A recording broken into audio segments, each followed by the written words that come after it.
We're live. All right, good evening, good evening. I call this meeting to order at 7:01 p.m. on Thursday, September 15th, 2022. So I'll first go with roll call. Member Leahy. Present. Awesome. And myself, Chair Smith-Brown. So we're also going to go to see, are there any comments submitted? I don't believe so. Not today. Okay, No. thank you. Okay. All right. Do you want to make, can I make a motion to amend the agenda? Absolutely. What's the motion? The motion is to, on number 5C, update on status of the resolution to include, I believe that agenda item is in reference to the task force resolution, but if we can also add the resolution pertaining to expanding the size of the Board of Supervisors of Elections, and if we could do both of them. Awesome. Yeah, Yes, that charter change. Okay. Okay, there's a motion, Debbie, on the floor to add to our agenda under line item C with 5, where the discussion part is, to add to the agenda discussion also, not just on the resolution, but on the charter amendment that they put forth. And so there's a motion. Is there a second for that motion? I second. Awesome. All in favor of that motion, please. Aye. Aye. Aye. All right, fantastic. Okay, so is there a motion then to approve of the minutes? Motion to approve the minutes as written for July 21st, 2022. All right, is there a second? Okay, all in favor? Aye. All right, let's go to discussion. So let's start, please, with the preliminary report on analysis of the campaign fund reports received on July 1st, 2022. All right. Well, I hope everybody had a chance to, I sent out the analysis. Did everybody get it?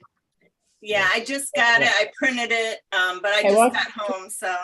All right, well, I figure we'll go through it. Usually what we've done in the past is go through it line by line and just, review everything. And I know this is a first go round for you guys. So I reviewed these in July of 25.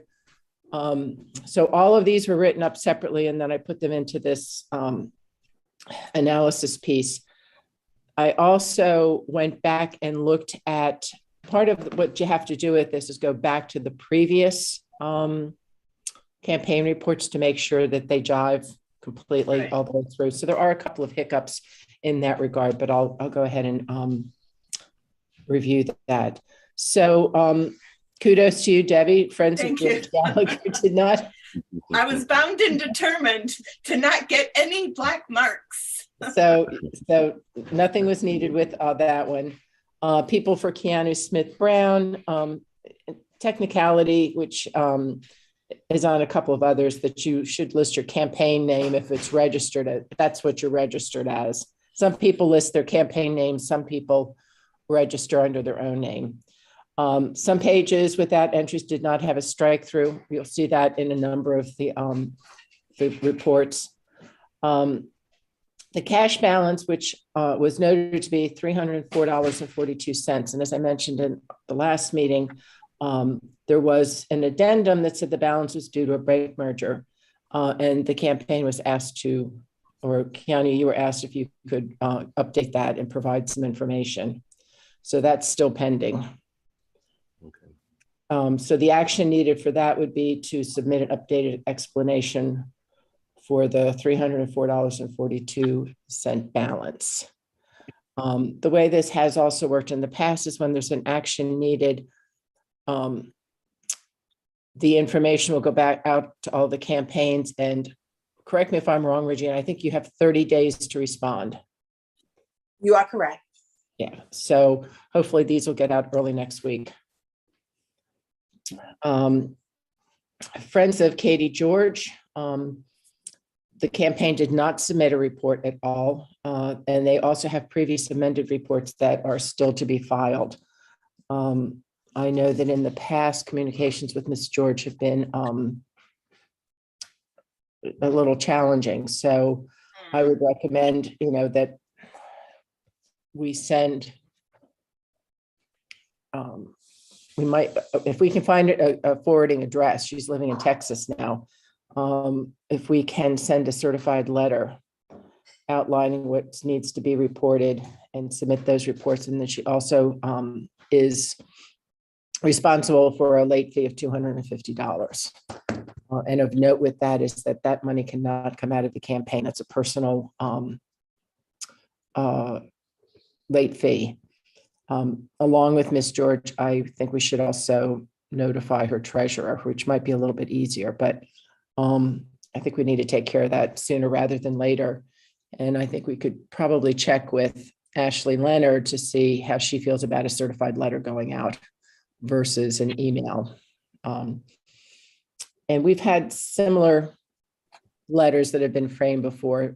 And I think in the past, correct me again if I'm wrong, Regina, we have asked Ashley to formulate those letters from the Office of Law, citing the pertinent city code, and then giving a deadline, and then following up on that. So that would be my proposal for that campaign.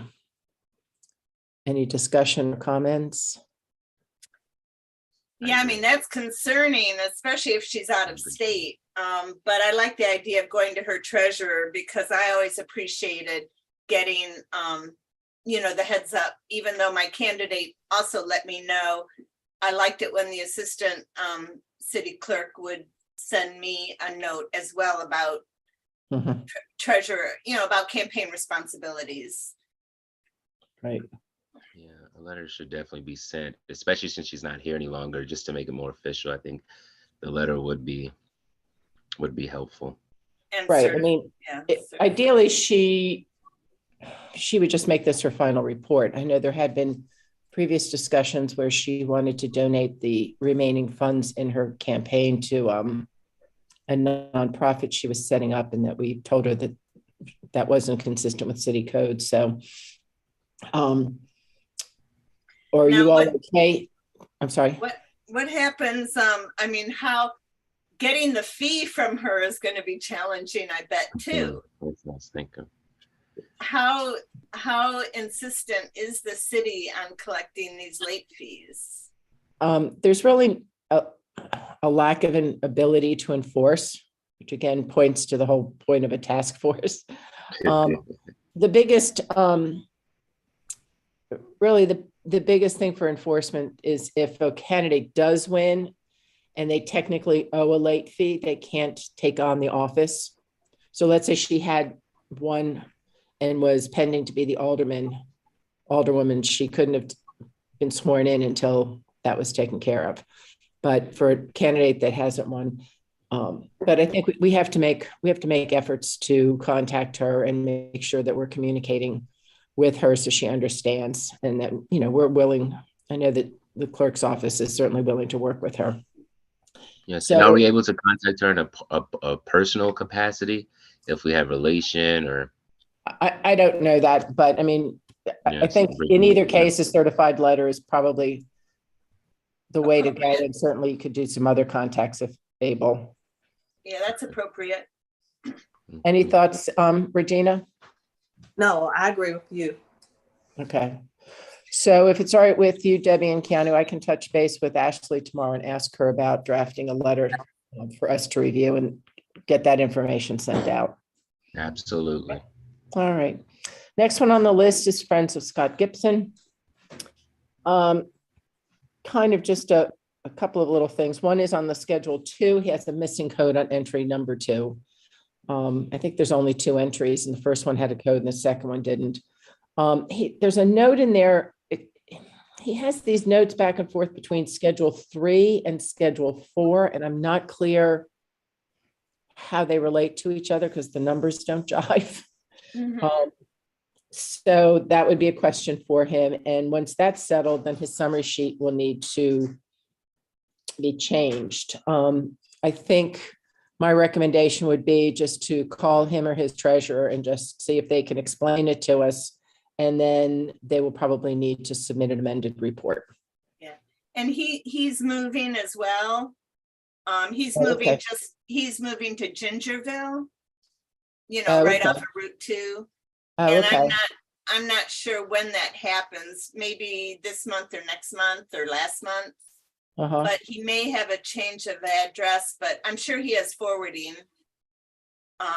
from Admiral Heights to Gingerville. Well, we may want to find out from him since he's moving out of the city if he wants to close his campaign. Yeah, would you like me to reach out to him? If you could reach out to him and find out about an address, that would be great. And then I Okay. can reach out to him about the specifics Okay, because I have my notes. So that would be great if you can, yep, hopefully just a phone call will take care of it. okay, And we'll also send him all of the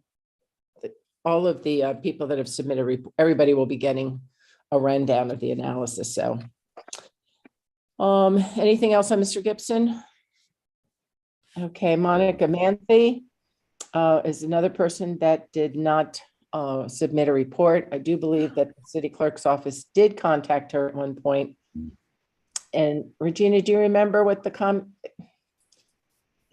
it was confusing as to whether she thought she filed a final report or not, but there's no indication that she filed a final report. She did not file a final report with us. Okay, so she also needs to submit a report and submit a $250 late fee. Again, my recommendation would be to work with Ashley to draft a letter and send a certified letter. Yes. I can I do- also reach out to her. Yeah, it's But, probably best at that, in this case, let's just do Okay. it through Got it. Ashley, if that's all right with Sure. you. Okay, Just to be consistent with the two Yeah. two people. And Fine, also yeah. her treasurer will be contacted too. okay, All right, the next one is Friends of Fred Paone, who submitted it in August 5th, 2022. So he is also liable for a $250 late fee.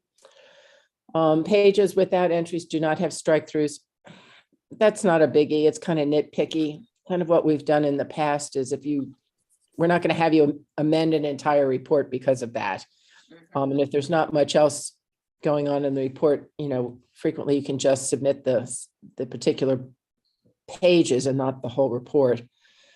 But his Schedule 3 does not have any descriptions or codes associated with the disbursements that are marked other. So he needs to be notified also that he owes a $250 late fee and he should be asked to submit an amended Schedule 3.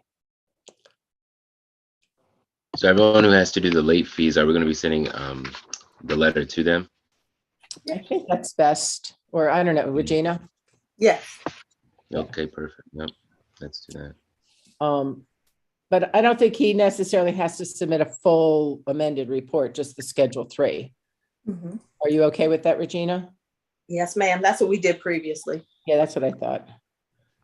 And so all of these amended reports then get posted on the website, which I didn't mention already. All of the ones that we have now they're on the website. So if you want to go and look at them, that would be fine. All right, Friends of Octaves. His report was timestamped July 8th, 2022, but Regina has verified that it was actually received on July 1, 2022. So it was on time. But if anybody asks, it is dated late, but it was okay. Really, the only thing on Mr. Taves' report is that on Schedule 4, he has a loan that he gave himself, which is certainly permissible. A lot of times we do encourage people, if they have the monies remaining in their account, to go ahead and pay the loan off.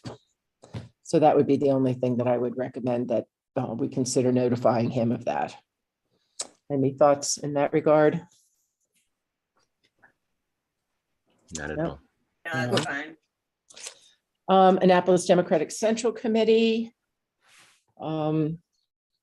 They need to move the campaign closure monies from Mr. Smith Brown's campaign listed in Schedule 1. They need to move it to Schedule 2 loan/transfers. And then make the above correction on the summary sheet. So they just need to submit an amended summary sheet and Schedules 1 and 2. Does that make sense? Yeah.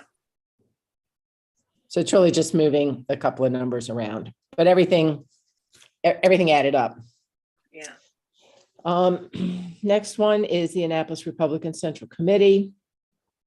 The bank, the name of the bank needs to be listed on the summary sheet. The account numbers are kept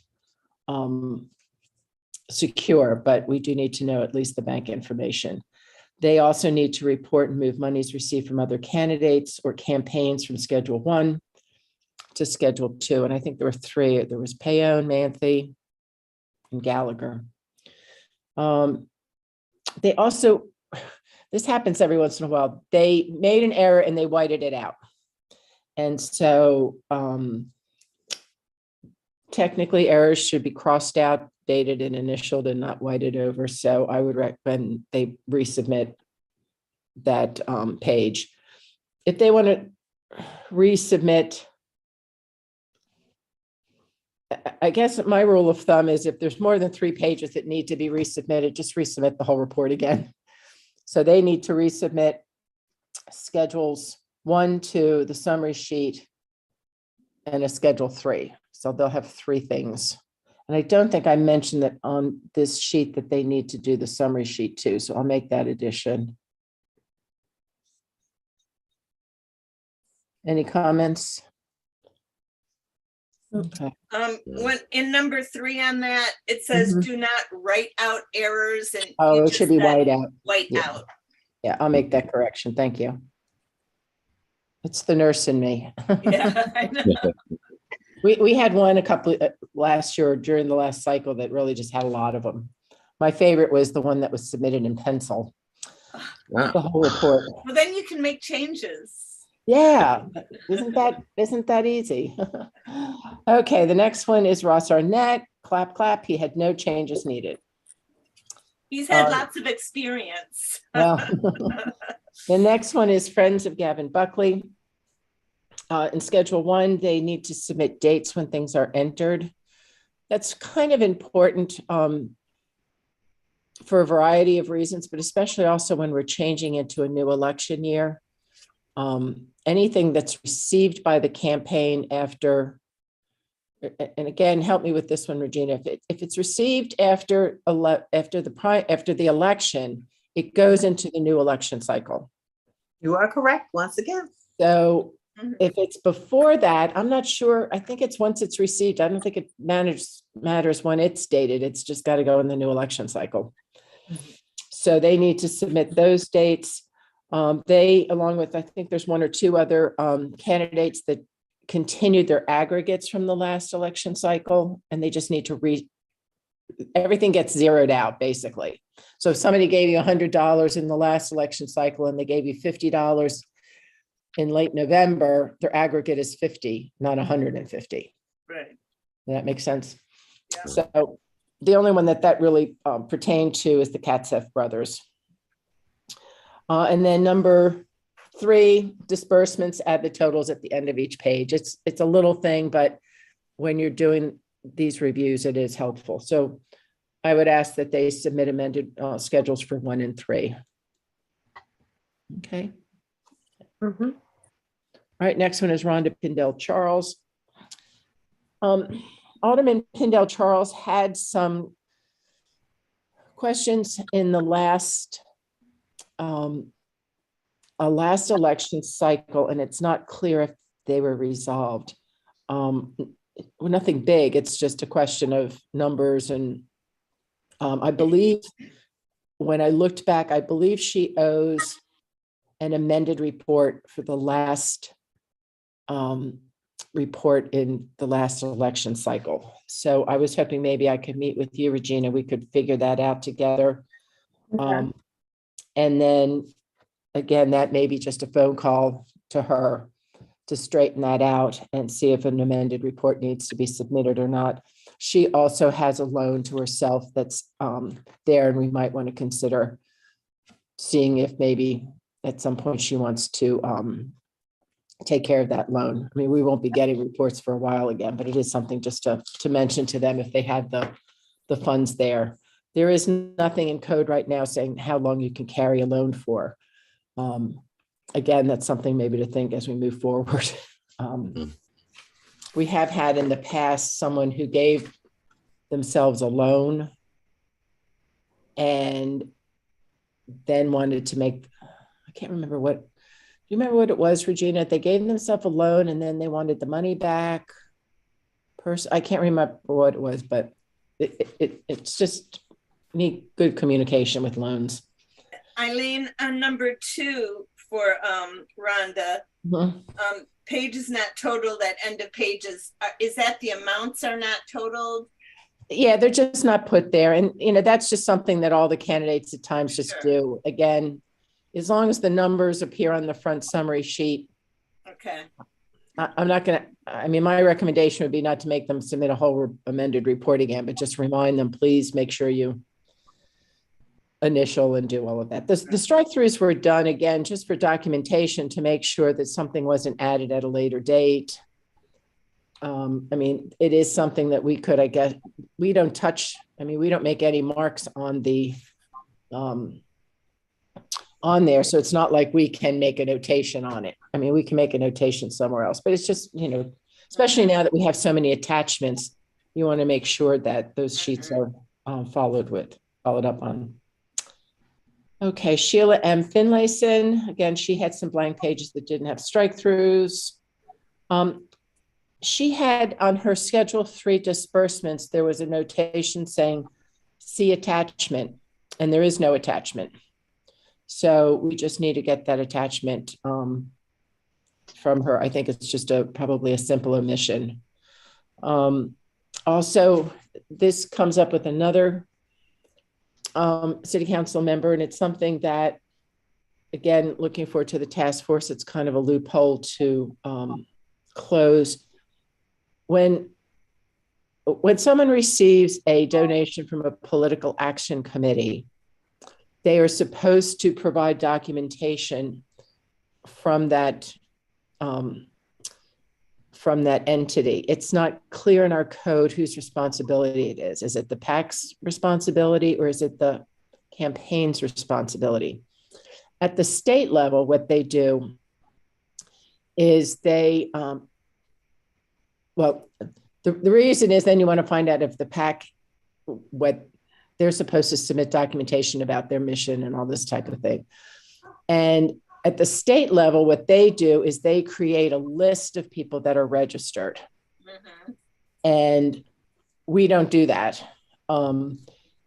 Moving forward, one of the simpler things might be is just to say if they're registered with the state, we're okay with it. But again, it's just kind of a murky area. But I do know that she was sent a letter asking her to give information about the PAC.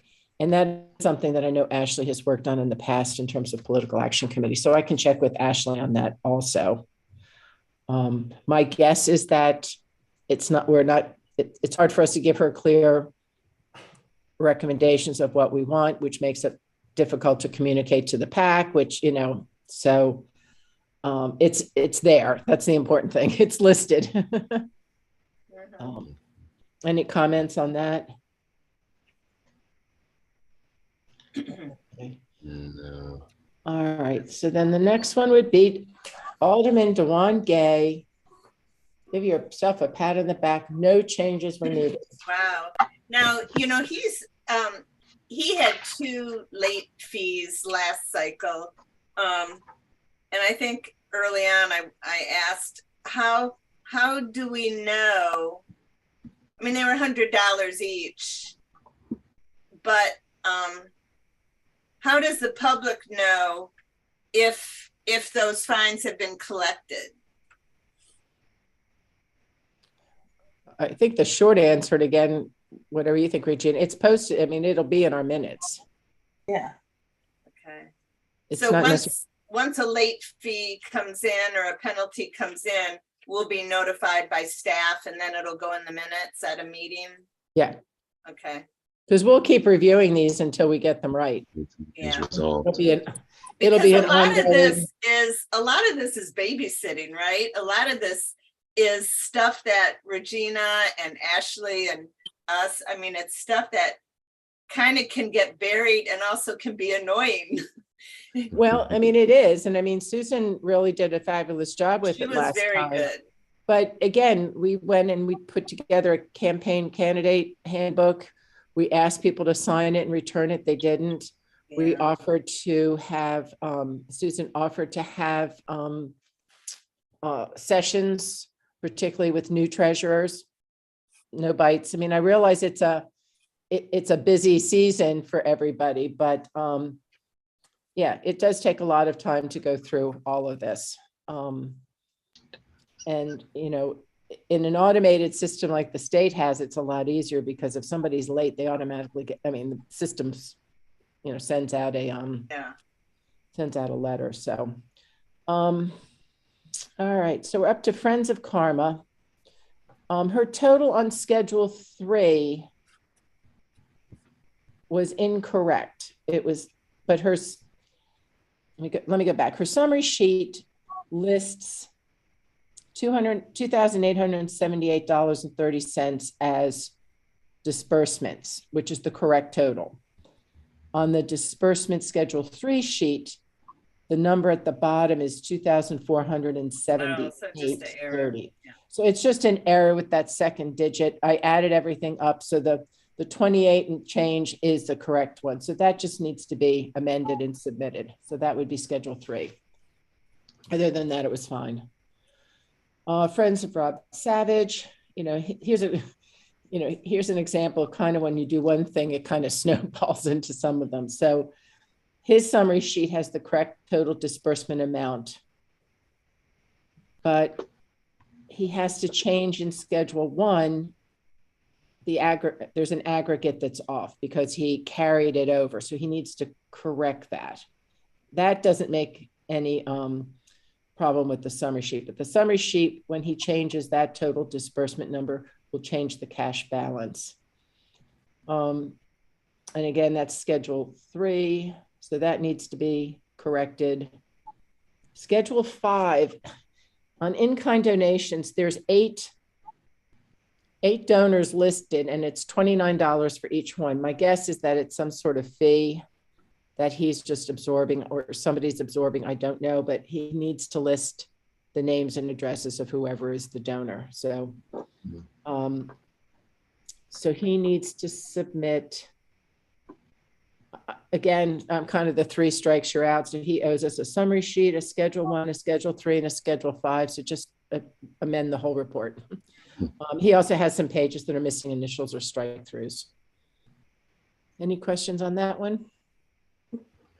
Okay, Brooks for Annapolis, his pages are out of order. So he has his attachments. He has his just what appears to be, he has the attachment for receipts is under disbursements and the one for disbursements is under receipts. But again, we don't touch the report. So it needs to be, the pages need to be put in order. There's also blank pages that have to be initialed with a strike through. On the summary sheet, the cash balance amount is incorrect. He needs to change Schedule 1 by moving the monies from Friends of Katie George in Schedule 2. Schedules 1 and 3, the totals need to be added to the schedule sheet. So that needs to be updated. And he also has a past report that indicated a donation from a PAC. So my recommendation for actions with him is submit an amended report and then also submit the PAC information if applicable. Okay. All right. And last but not least, it is Eleanor M. Tierney. Excuse me. Her Schedule 1 has the aggregates also, so she just needs to zero them out. One of the things we wrestled with in the last cycle especially was the need for better guidance in the code for what's an acceptable disbursement. Yeah.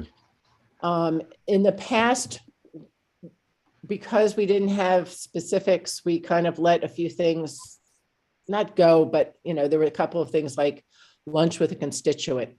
Yeah. Well, that could be construed to be campaign related. I mean, so there's some things like that. Again, this points to the need for some, better communication and code. It was noted that in Schedule 3 of disbursements, there was a historic Annapolis membership. And my recommendation would be to ask the campaign for documentation of how this membership relates to the campaign. Absolutely. Sometimes aldermen, and I can appreciate this, how is a function as an alderman versus a function as a candidate? So that may be what's happening here. But if you're using funds from a, in your function as an alderman, you can't take them out of your campaign funds. Does that make sense? Right. Yes. And this seems more alderman than campaign. And again, I don't know, her campaign may be able to give us the documentation that is Right. sufficient, but I think we should, in the past, and I had actually talked to Jared DeMoranis about this. I don't know. I think it was the election cycle before this, and that had been his recommendation. They're a little bit more specific in state code of what you can and cannot do. And he said, if you ever have a question, just ask the campaign for documentation. So that's my recommendation. Because a membership can last for about a year or more, you don't know. So how can we just pay for a membership and allow that to be?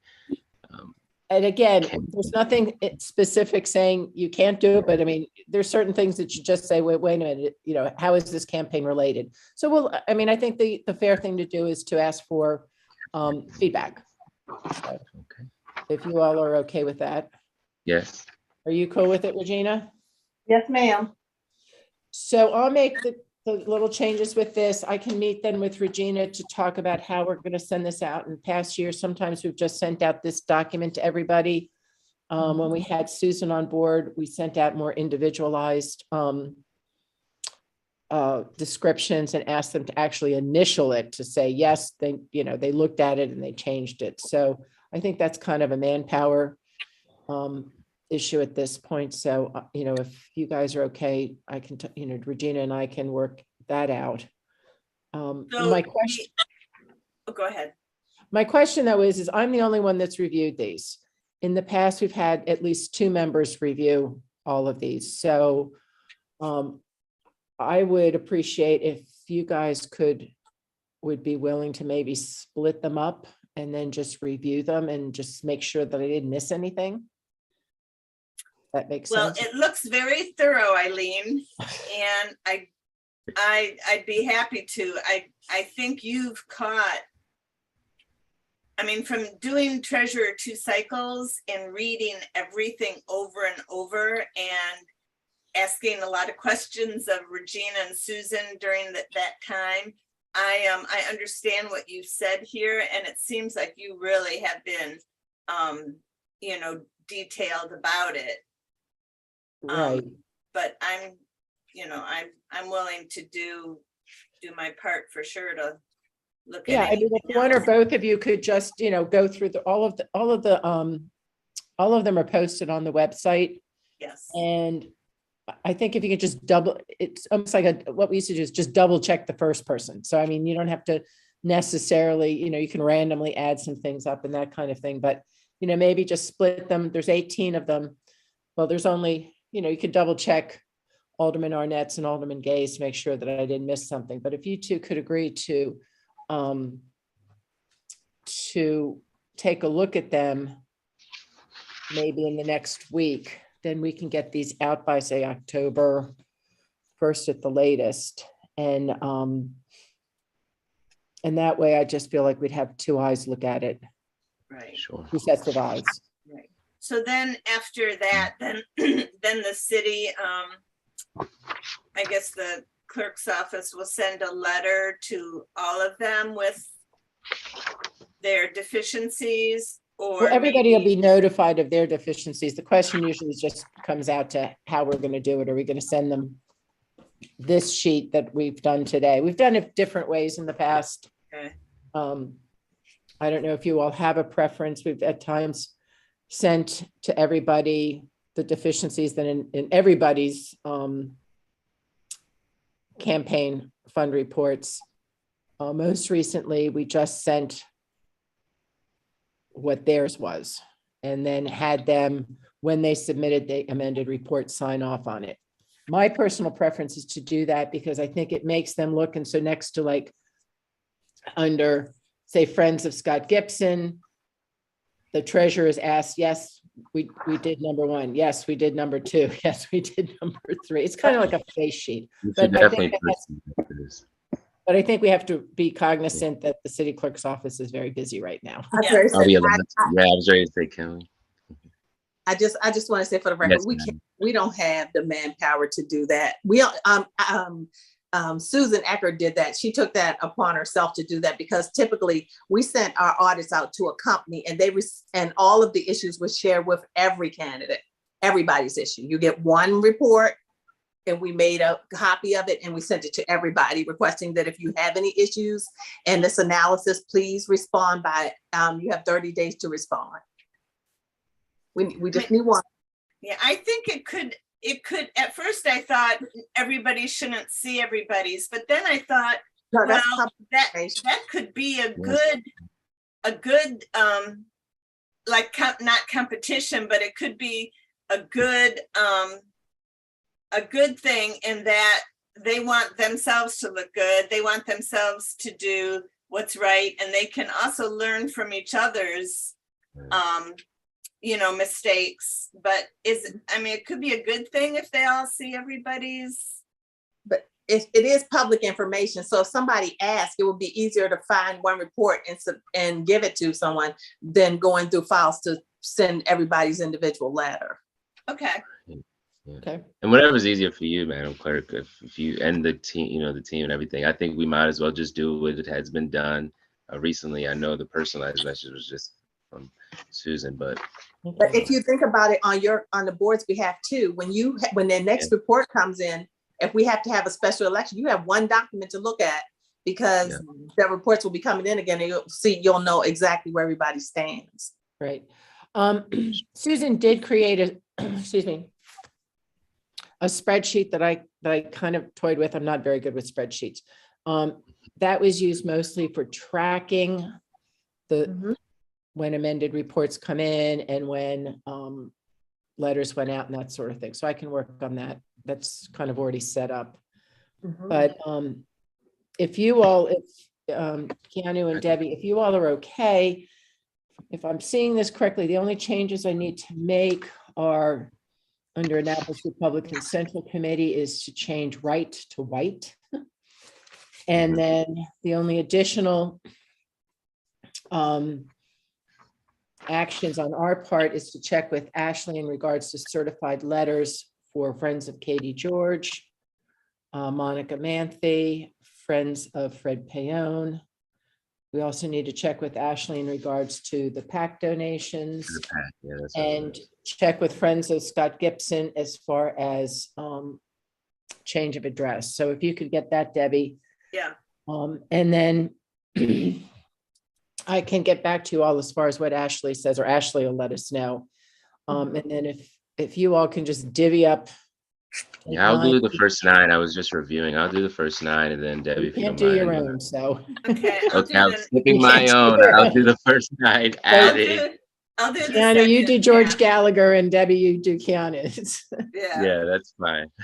So if you can do that, if you could get that done sooner than later, that'd be great, because if we can get these out, that would be, we'll be heading into a busy period again for the candidates, and all of this will go to the candidates and the treasurers. Any questions, comments?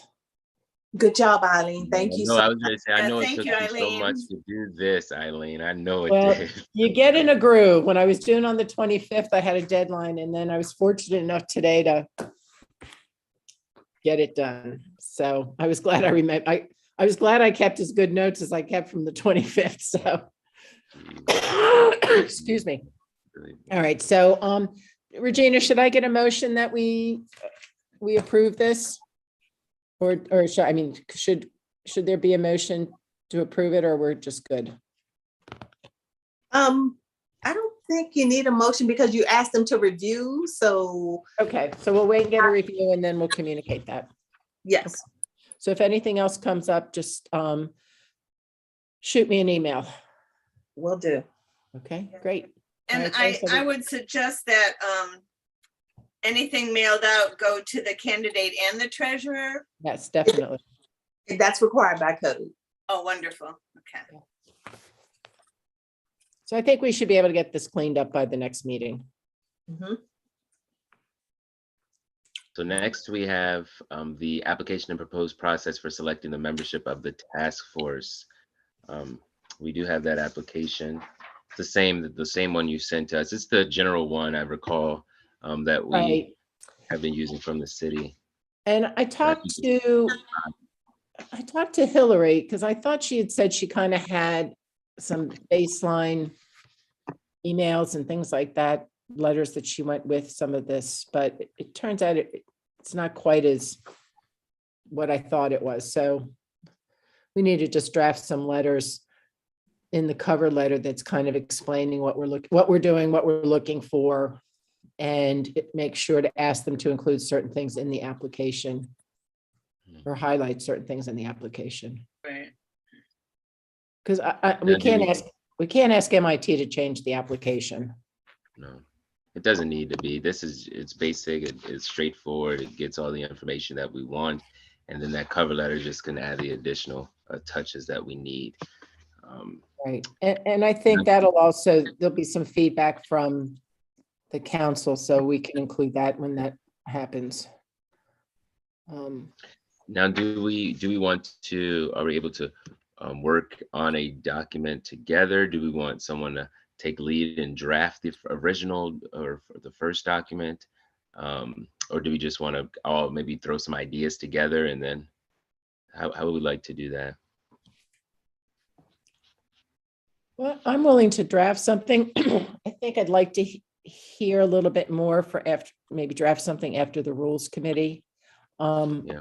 I think there's going to be some questioning of candidates coming to us for our selection as opposed to going to others. So I'm hoping that will remain the case. That's how it's written in the resolution.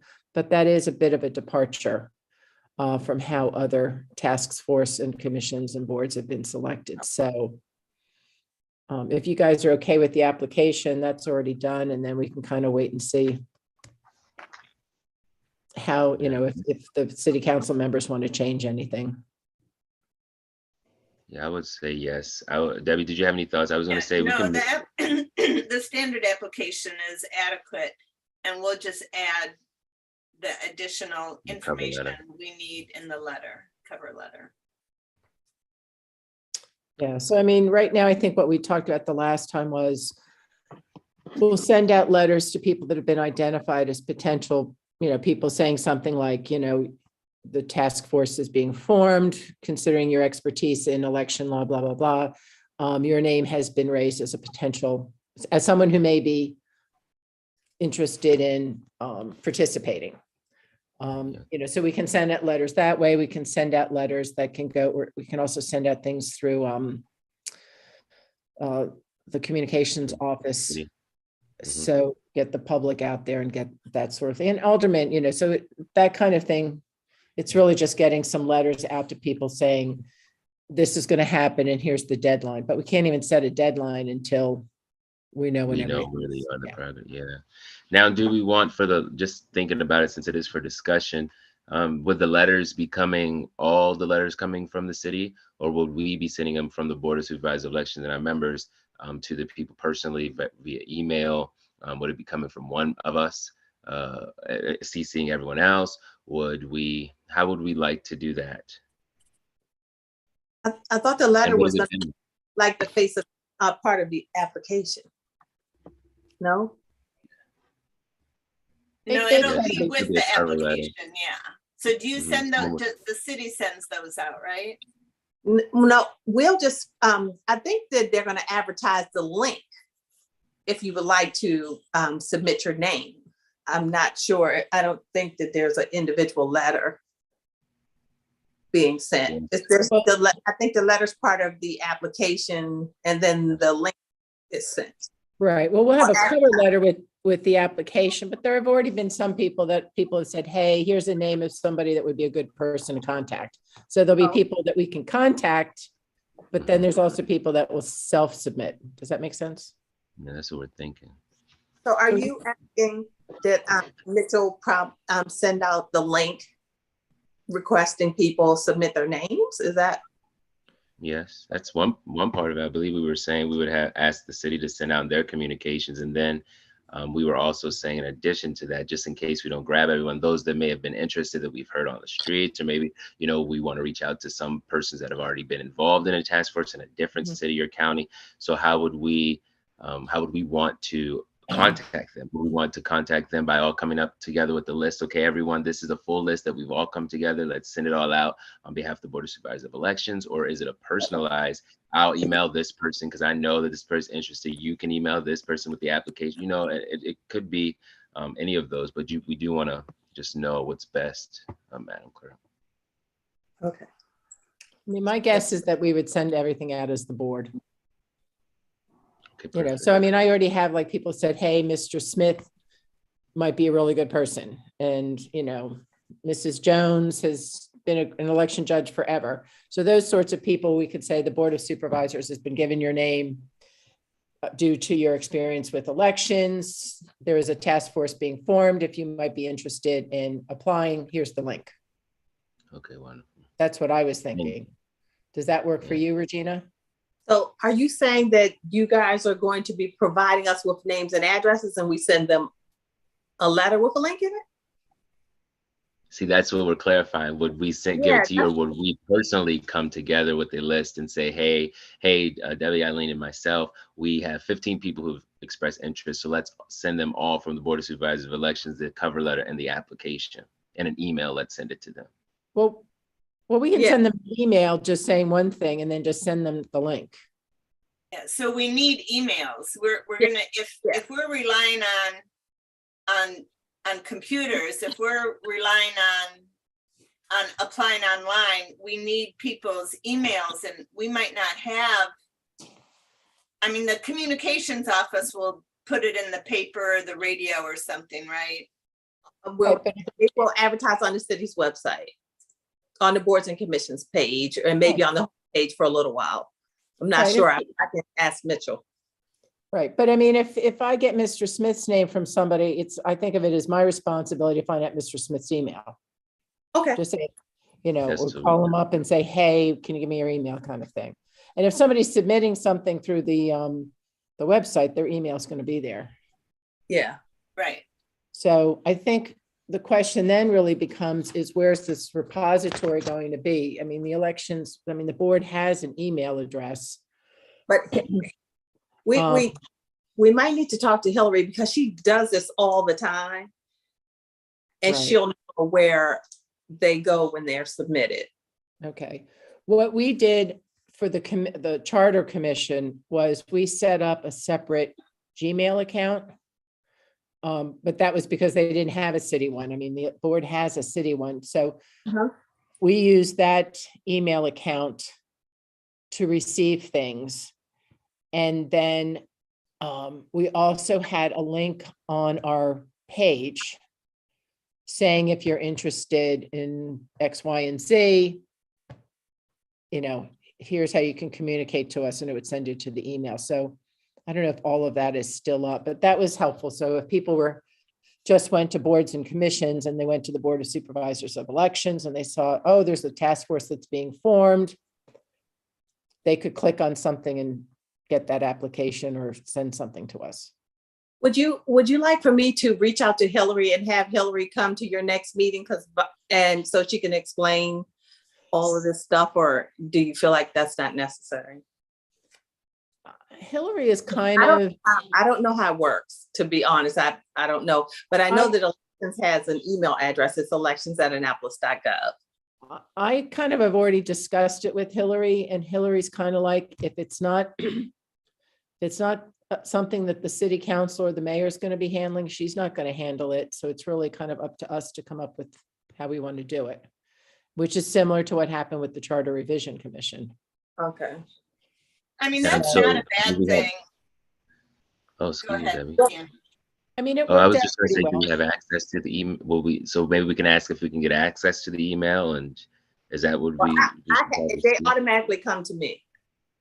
Okay, Yeah, I think if Regina gets them, or if we have our own link, and then we don't bother Hillary, but we don't necessarily want to, put it in your lap, Regina, but we need to get access to them to review them. Right. Well, I think what we talked about was waiting and having a deadline and sitting down and reviewing all of them at once. So, Yeah. And I'm happy, being the liaison to kind of look at those and get it organized. But I would say, we can look at those and then kind of put them in a different, different stacks of who has what experience and that sort of thing. And then meet. And I think we talked in a past meeting about whether it would be a closed session or an open session. And I believe at the time, Ashley said it would kind of depend on what the discussion was going to be, that it could go either way.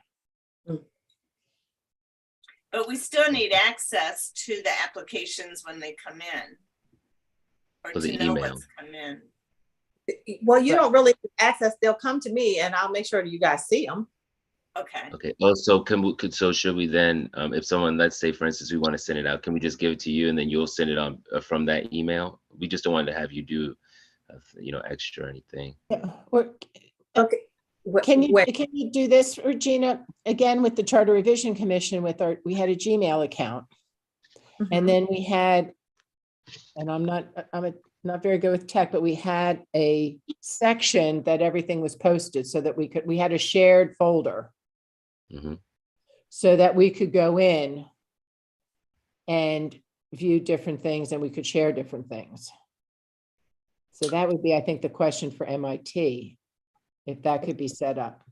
So only, the three of us, you and Ashley, would have access to that. But then it would mean that when you received something, you posted it in that folder and then we could all access it. Which is similar to what other boards have done. I know that HPC has the ability that their members can go in and look at certain things, so. And then that means you don't have to send it every time, you just plop it in the folder and it's up to us to have to go look at it.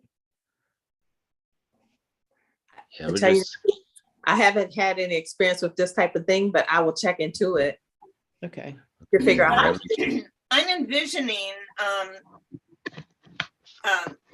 Kiana, that we can get the word out however we need to. we can, whether through the city website, whether through our own connections. But so it'll be a lot of channels to getting the word out. But then those who are interested, they will only apply through one way, and that's online. That will go to the city clerk. And then we'll work out how we're going to access it from there. But I see us as being able to get the word out. The city communications office can get the word out. If anything comes to the clerk's office, they can. It's all getting the verbiage, right? Getting the introduction paragraph out, or that letter in that application, getting it out for people to see and know about. Right. So we should be able to have that ready by the next meeting. Because we would have met with the rules committee and gotten some feedback, so.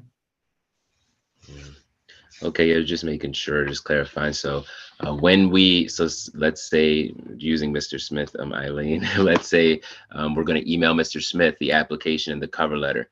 We're going to do that from our Board of Elections email. That's what I'm clarifying, from our Board of Elections email, or you're going to send her, I'm going to send her, Debbie's going to send it to him and CC each other. Oh, I see what you're saying. That's what I'm clarifying. Just so that we know the process, how we're contacting them. Well, It's again, going to be all of us, right. Again, it goes back to the idea that it would be nice if the board could send emails from the board.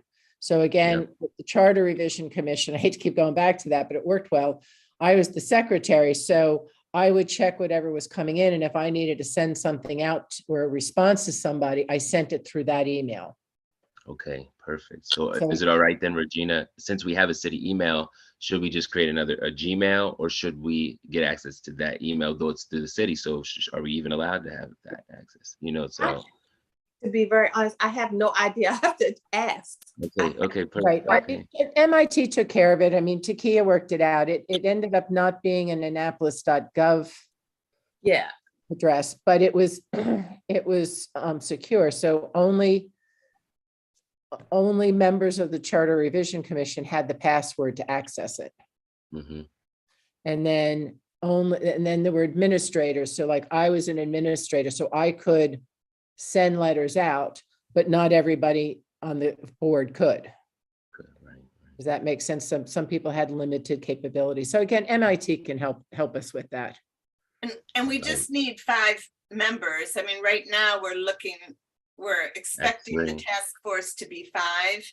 And so we might need to send out to 20, 25, 30 people to get 5, or maybe less. I think people need to self-submit. I mean, if you heard of somebody, but to me, we could send a letter to the Annapolis Republican Central Committee and the Democrat. So, I mean, those letters can go out, but I mean, it's really, if there's specific people that have been identified, we go after them, but I don't feel that we have to be, kind of going, doing all of that work. I think people that follow the government, follow elections, we can get the word out and let them get their names in. And I don't know if we all need to know who we're talking, what's important is what's coming in more than what's going out. Well, I think it's important. I think it's worthwhile to know if we think if everybody's like, Mr. Smith would be great, we should all know who's getting these letters. Exactly. That's again why we have to have a shared folder so that we know what's going out and what's coming in. So if something's sent out to Mr. Smith and we haven't heard from him, then one of us may want to give him a call and say, hey, we sent you this. Do you have any questions? We'd like to, we want to be open. So we don't want to have the appearance that we're just kind of handpicking this. But I know that I've had other people have said, hey, I know this person has this experience. You might want to contact them. So again, I think we have to keep it on a broader scale so that it doesn't appear that we are handpicking as such. Right. Because email isn't always the most successful in getting somebody on board. It sometimes is better to have a phone call or a personal contact, Right. And I think that's the type, and that's the type of thing that Hillary does in working with the boards and commissions. And so it's just something that we're going to have to take on that responsibility a bit. So I think it'll work out fine. Yeah. Yeah, absolutely. Okay. So we'll get all those updates and information throughout leading up to our next meeting. So perhaps by our next meeting, we'll have everything. Say yes, Madam Clerk. Can I ask the question? So if once the link is live and if Mitchell puts out something saying, hey, if you're interested, you can go to the city website and select this link and submit your information. Are you guys going to have like a deadline for people who may want to participate, even though you have people you want to send the link to? Well, we'll have a deadline for everybody, but we don't know what that deadline is until we know when the resolution's passed and if any changes are being made. 6 months from. Okay. I mean, if everything goes and we're ready to roll in October 1, I mean, ideally, I think we keep it to a deadline of 1 month. Okay. So I guess the answer to your question is yes, there needs to be a deadline for everybody, but I think what we should be doing is getting everybody and looking at them as a whole. Not that's why I was saying that. Yeah, not one at a time. So, I mean, there may be people that, as with any list like this, that kind of rise to the top a little bit more or whatever. So, but yeah, there'll be one deadline and we'll just look at all of them. So yeah, you kind of need a deadline date because the link will only stay live until your deadline. Okay. Right. Okay. All right. So we'll know so we'll know from the rules meeting. Then, all right, perfect. So moving forward, because we all know the action items, there's no need to move anything or anything of that nature. Unless we want to approve, unless there's a motion to approve of the application. as it is, since we said draft here. We just want to approve of the application and say this is what we're using, and then of course including that cover letter to it. Let's just wait till we have the packet and do it as a whole. Okay, perfect. So we're going to skip to, or go straight to, our update on status of the resolution. We kind of were just talking about that, but let's go on to that. Let's kind of intertwine both that update and our the charter amendment. Well, let's do one can't we do one at a time? One's the task force. What's the update on the task force? Yeah, It was approved on first reader and it's gone to the rules committee. Yes. Do we know And when now the we rules have, committee is? and The rules committee actually meets tomorrow, but I don't think this is on the agenda for them.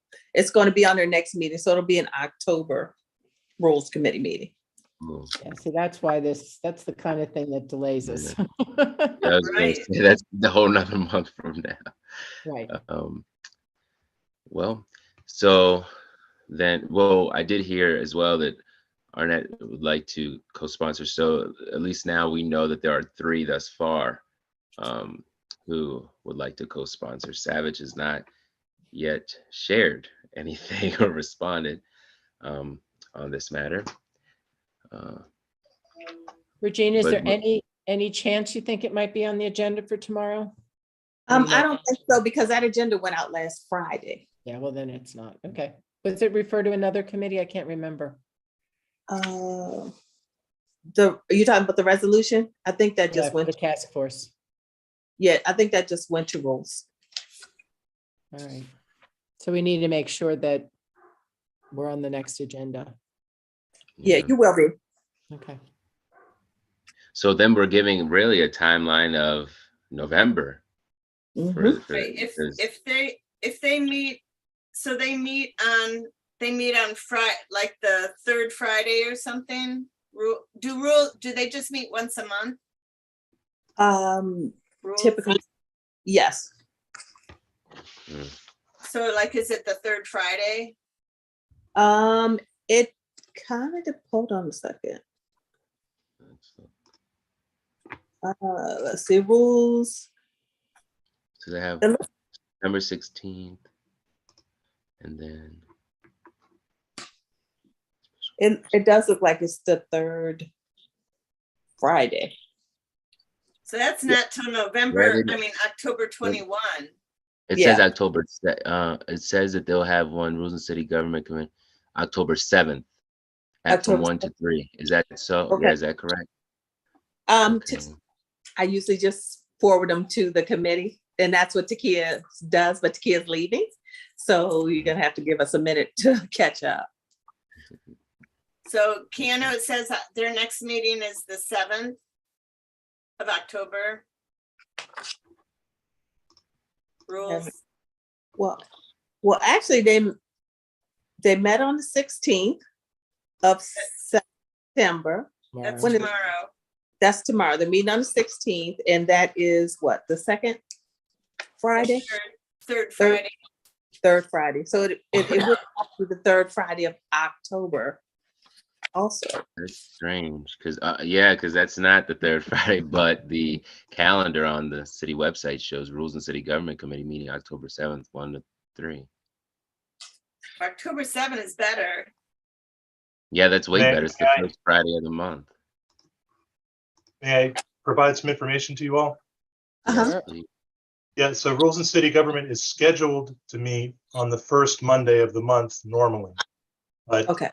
due to scheduling conflicts with the members of the committee, it moves around all the time. So it took us 3 weeks, I think, to schedule the last Rules and City Government Committee meeting. And it changed places about 6 times. So Oh, my word. they are scheduled to meet the first Monday of the month. So Yes. Okay. hope that helps. So we will notify you of the October meeting. Oh, perfect. Thank you, Madam Clerk. We'll figure it out. We'll figure it We're gonna figure it out. Okay. Well, are there any other thoughts on the resolution? The resolution is clear as is. I'm not certain if there will be any response or anyone who would like to amend it. Have you all gotten any responses from the alderpersons? Because we reached out to 3, plus. Yeah, thank you, Keanu. You were very good about that, and it sounded like none of them responded the And first none of them time. respond. And even the Yeah. second time, you got 2 of the 3, I guess. Yeah, 2 of them. Although Cara did mention, she did mention that she supported it, so maybe she'll go on board with it. And why So we'll wouldn't just- anybody's? They should all, there should not be any reason not to The questions will come up in the rules committee. support Mhm. it. That's We a good should way. plan- Yeah. If more, so at least one of us should attend the rules committee. If Regina, since it's a rules committee like that, can more than one of us attend? Oh, yeah. Yeah. Yeah. So, Perfect. Awesome.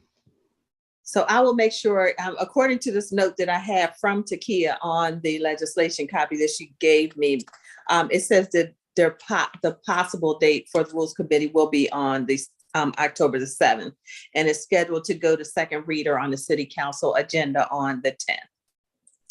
Ooh, okay. well, So second reader. Second reader is what is the final vote of the resolution. Then your tax, October 10th isn't a Monday. this says 10, 10, 20. yeah, Yes, October it 10th is. is a Monday. Yes, it It's a is. Monday. Oh, I thought October 7th was a Monday. I thought. They're oh, not never mind. meeting on their first Monday. It's confusing. They're supposed to Yeah. meet on the first Monday, but they don't. So just ignore that. All right, They so meet- they'll they let us meet know on Friday. October. Okay, all right, Yeah. second reader's the 10th, okay. Yes. So they'll most likely that Friday, they'll probably give a positive report or review, and then that Monday, it'll be on the floor of the city council for that second reader. So that would be great if. Does it have to go to public No public hearing. hearing? Okay. Okay. So, if there aren't any other, do we want any more correspondence with any of the members? Do you want to just let it be as it is, and just let them do their works and, review it as it is? Or do you want to push, them and say, hey, we appreciate you being sponsors? Do you, we, It's, like, you how do we know, want to do? How do we want to do? it's already in motion.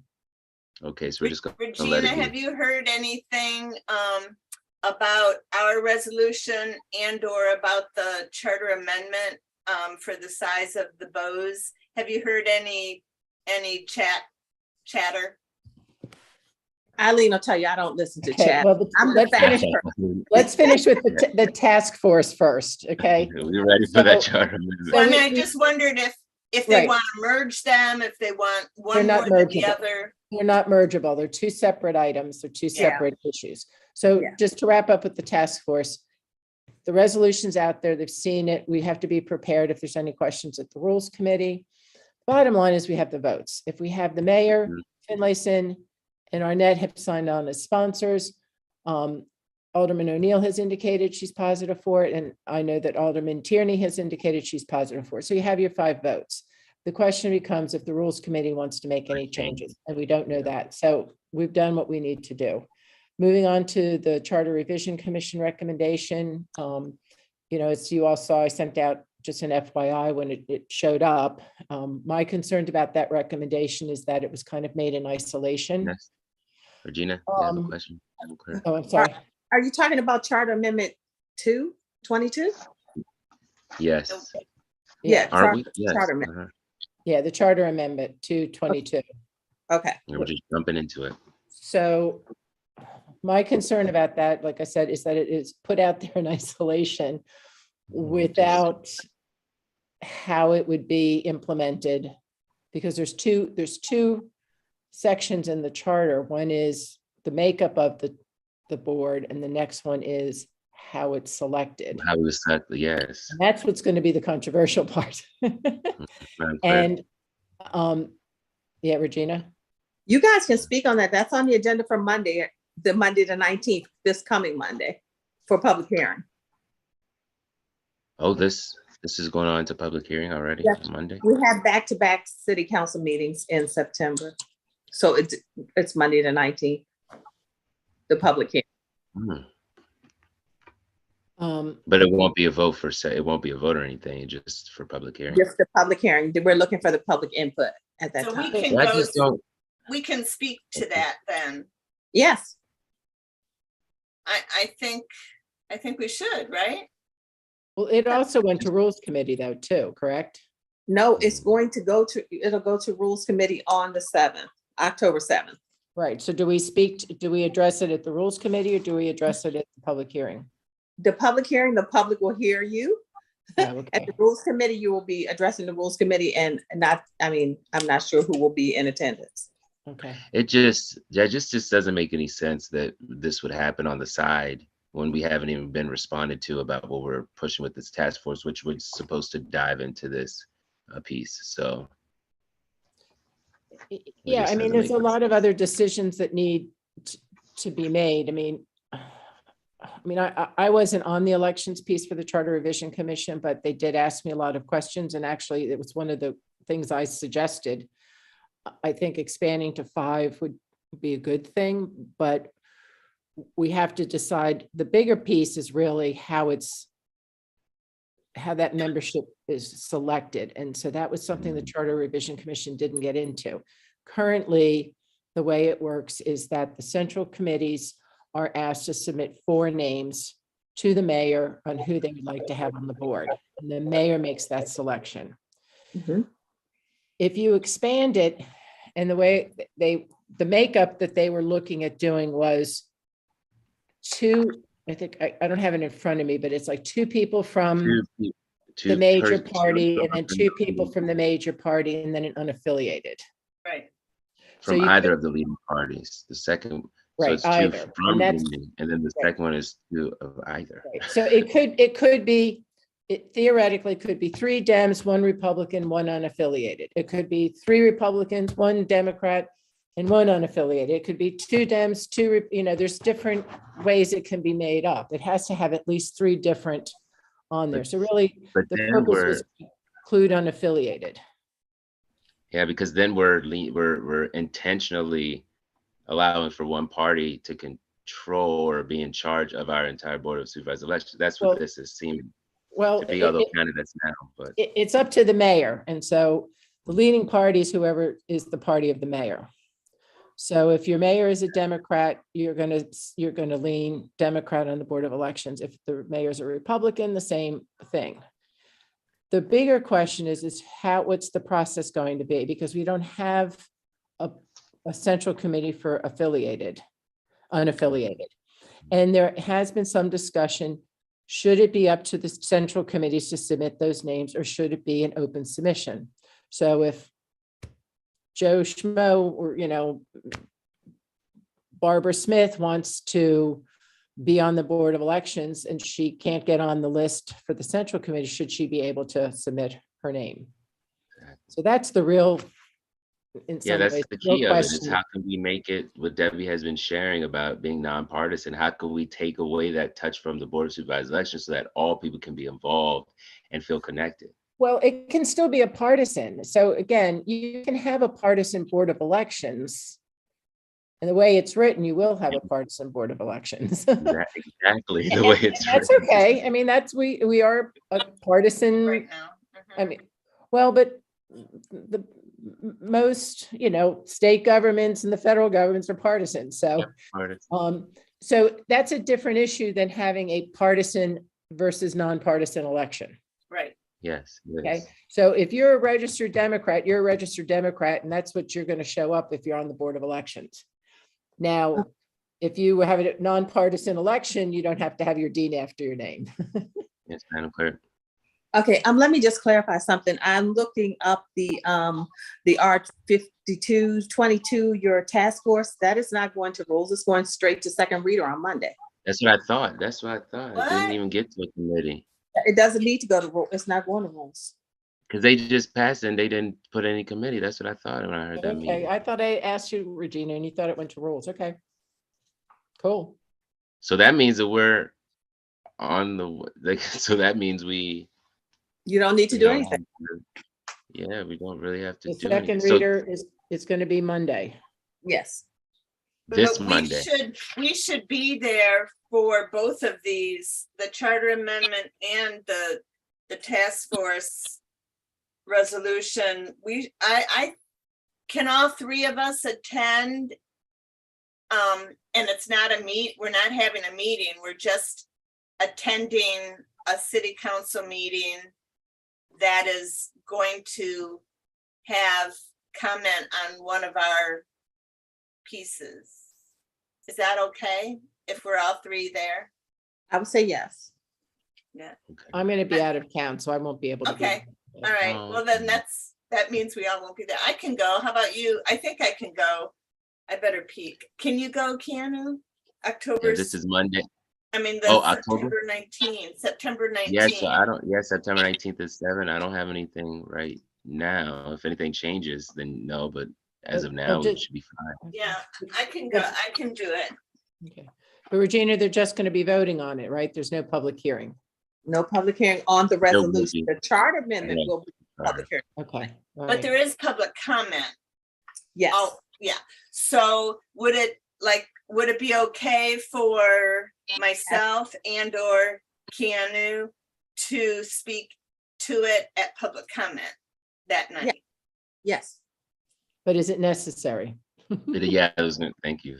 Well, what I'd like to do with the three of us, or with Bose, is I'd like to interact more with our city council, and I would like them to know us, and I would like to be more collaborative, and I would like them to think of us like, oh, this could go to them, or we'll ask them, or this is something they're dealing with. I would just like them to. Well, that's a really good point, and that's usually done in work sessions.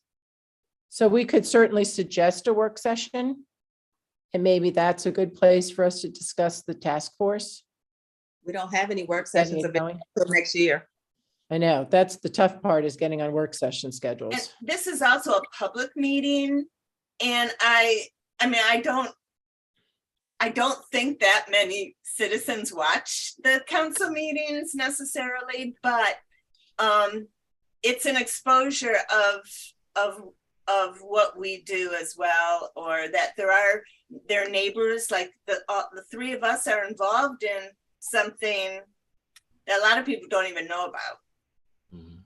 And it's just a way to put a face to an entity that is working for the community, working for them, working Right. for the community. Yeah, well, with all due respect, though, we have public meetings every month. So this isn't, what we're doing right now is an avenue in which we do that, and we do get a number of views. I'm not sure a city council, it's not usually a two-way discussion type of thing in terms of speaking. No, it would just be a matter of just speaking to support something that's coming up on the agenda later. Just the 3 minutes, or less than 3 minutes, really, just to say, and I might go because I'm new and I can just, just introduce myself, and that I'd like to support the resolution that's coming before them later tonight. Yes. And now, so do you want to agree? Of course, then we'll make statement on the resolution and positive statement. Now, in regards to that charter amendment, though, Debbie, do you plan on saying anything about that? Just so we can be all in the same sync. If you chose to speak about the charter amendment, it is on public hearing, so you would have to wait until the public hearing opens on that, and you would have to sign up on a separate form to speak. Yeah. And we'll have the opportunity to submit something to Rules Committee sooner. Yeah, we can just, right. I mean, I don't mind. Just during public comment, I could do, if I get, I'm willing to do it, but Right. just to speak to encourage them that we need change, and maybe not go into the particulars, but that I'm just glad that we're looking at it as a whole or something.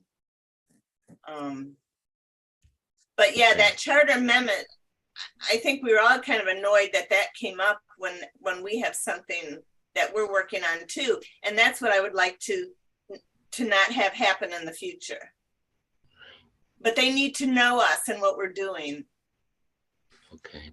Okay, so and Eileen, were you mentioning that maybe we can send them a mess after this meeting, before the October 7th meeting? We'll send them a little message and, Well, um, are we talking about the Charter Revision Commission we're talking about the, recommendation? yeah, I we're think talking to about come the up with a rules. statement that could be submitted to the Rules Committee. That's usually how it's done, Regina? We typically have people come and testify at the Yeah. Rules Committee. So- I know about statements sent. Okay, so if we can talk, I mean, that would be the time to do it, would be to attend a Rules Committee and Mhm. then give suggestions. And then that's where they'll also ask questions. And that's also, the committees like that are also the good place, are the ways in which individual city council members get to know the members of the different boards and commissions. I mean, that's really where a lot of the work happens, at the committee and the work sessions. So, so that Rules Committee, you're going to let us know when that is, but that's going to be in October. Yeah, maybe. And, Okay. you know, if we give our information at the Rules Committee, we don't necessarily need to make another statement at the public hearing. What we probably need to do at the public hearing is listen if anybody else says something, and take that into consideration.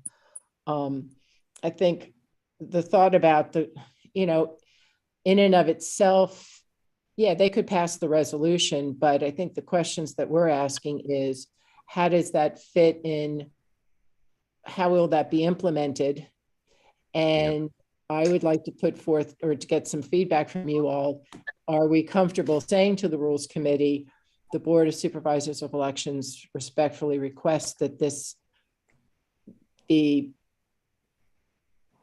item be, I don't want to say tabled, but deferred until the Deferred. task force meets? Yeah, I've been thinking that, I have been thinking that, Eileen, so I would definitely be in support of it. And If, when we get to that point, I would be.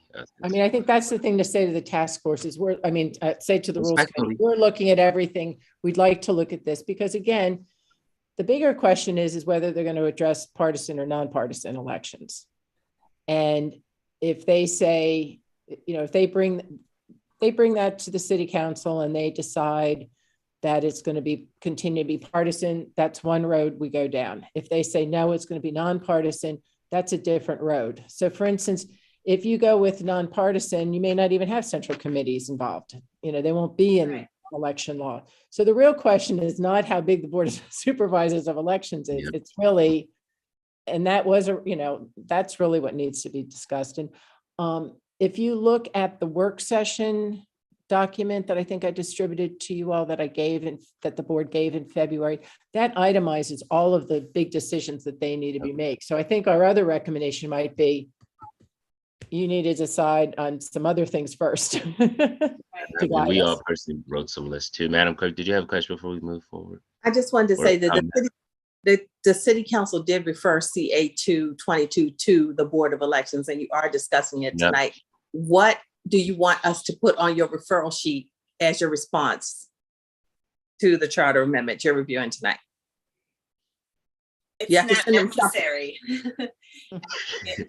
It's redundant. We don't need them to. We're doing exactly what needs to be done to make that a part of the conversation. So it doesn't have to be a side piece. It doesn't have to be in addition to it. I think that we could ask them to please, I don't know what the term is, if it's whole, but that all charter revision recommendations will be included for review in the task force, and we ask for it to be deferred until the task force reviews it and makes a recommendation. I need a motion with that language so that I can. Is there a motion to send the response to the city council, particularly? I'll make the motion. I'll make the motion. The motion is made that CA 222. What would be the right word, Regina? It's not table, but be deferred. Be tabled until after the task force has come up with this. Be tabled until it is reviewed by the task force and recommendations made. Does that make sense? If Okay, is there a second for that now? I know tabling is usually they'll come back to Do we it. need to give more background information, Regina, something like? See, no, okay. So we asked that it be tabled until it be reviewed by the task force. But when we say table until, that's to say that we'll bring it back up after the task force, correct?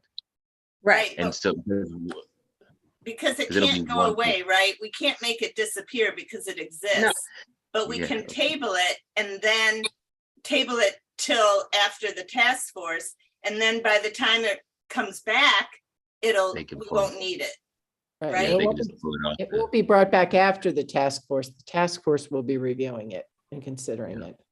But when it And they can comes just back, include it. it's gonna be probably moot, right? Because it'll have already been decided on by the task force.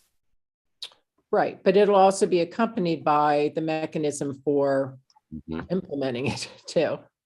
So let me rephrase the motion then.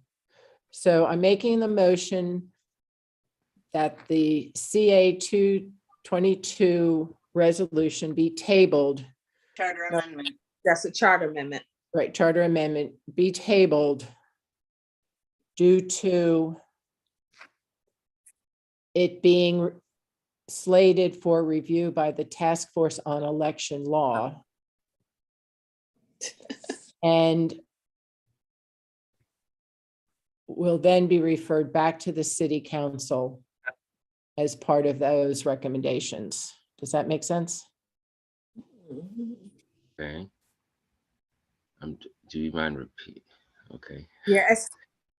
Eileen, I think we need to take another, stab at that Can we language. take a stab at it and then just send it out and then we can say yes via email?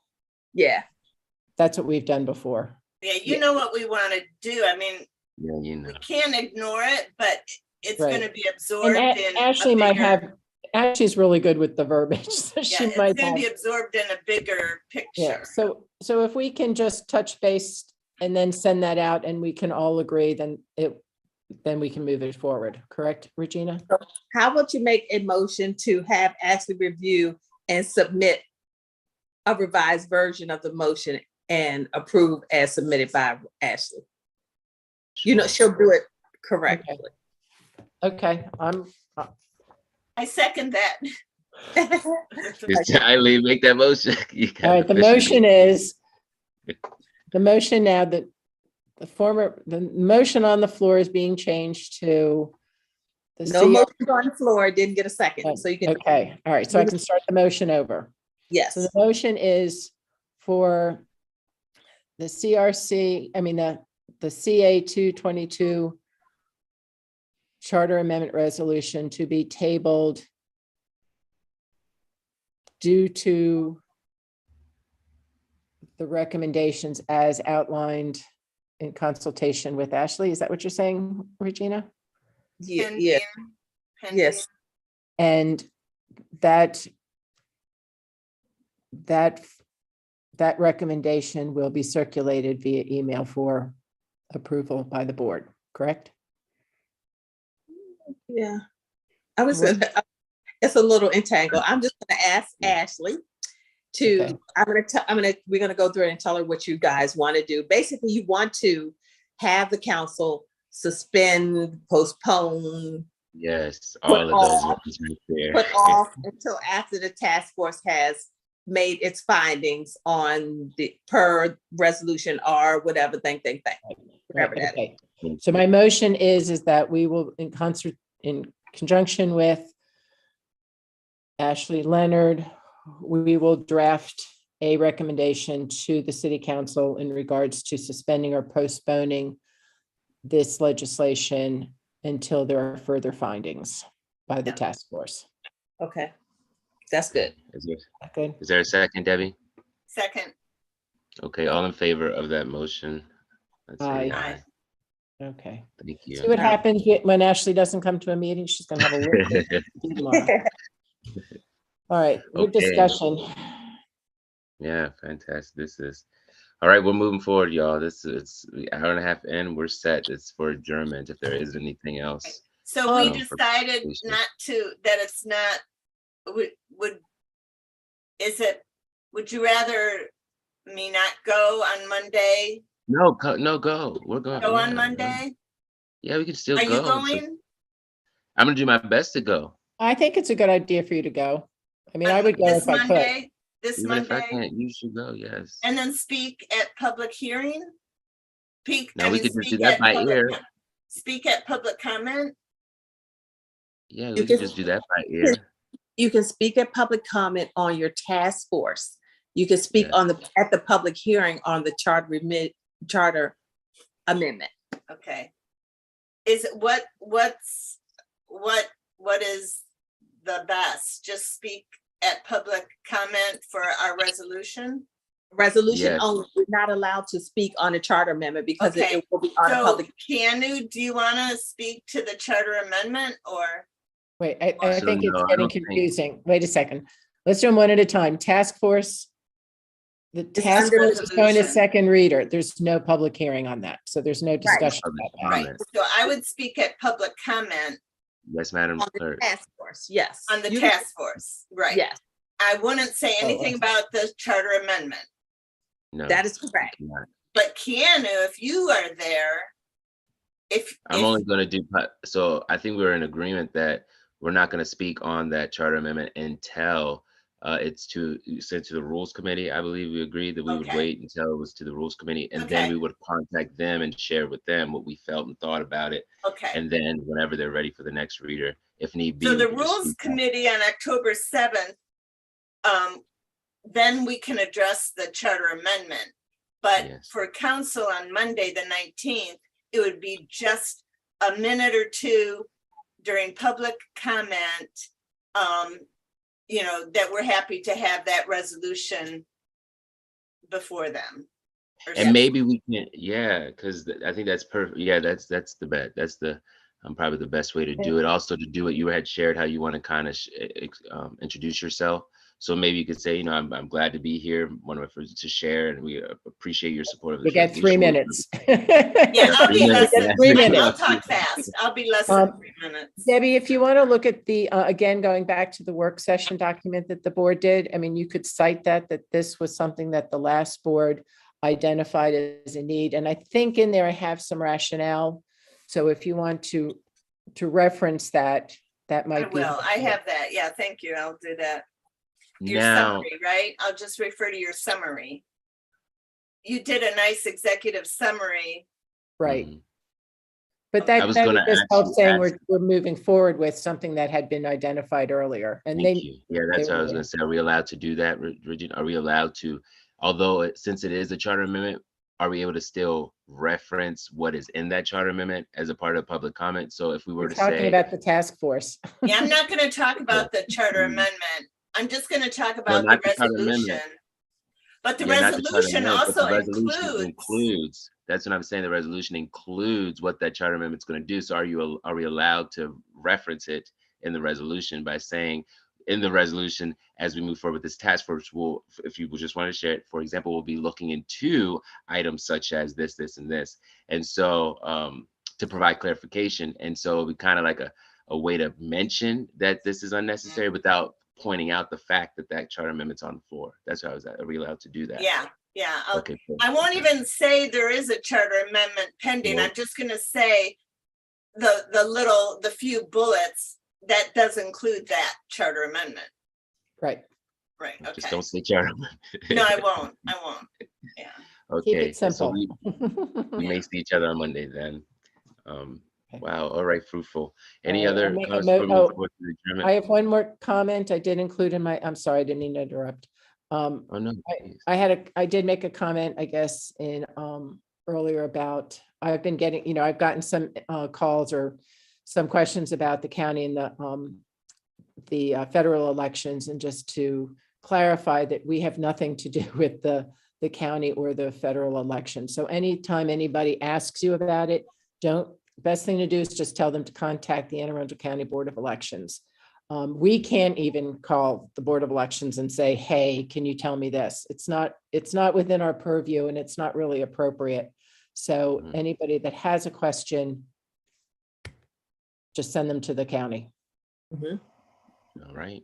Makes your life That's on easier. our watch. And don't call Regina. Already. I mean, they keep a pretty tight lid on it. I mean, even when elections start, there's only 2 people that are identified that are allowed to communicate with them directly. So they keep a pretty tight rein on things. Mhm. Okay. Well, y'all, we're here. Any motion? Yes, okay. I just want to tell you, since I did officially receive an email and an email was sent to the mayor, Alderman Gay did send in a letter saying that he will probably be leaving the council in the new year. No definite date, in the new year. Yes. So it looks like we may have a special election. I just want to let you guys know that our office, Mr. Lyles already has us working on a proposed draft budget just in case, but we do not have a definite date. So there's nothing else that we can tell you until he sends us a date. There's nothing, but we did receive a letter, and it was sent to the mayor, and it stated that he was going to wait until after the holidays. So if we get any further updates, we will let you know. Right. Thank you, Madam Clerk. Because things will happen quickly. Very quickly. Yes. Some Yeah. deep breaths and prayers, everybody. Okay. Okay, wait, what a way to adjourn the meeting. Is there a motion to adjourn this meeting? I motion to adjourn this Board of Supervisors of Elections meeting of September 15th at Yeah. 8:37. Okay, Okay, is second. there a second? All right, all in favor? Aye. Aye.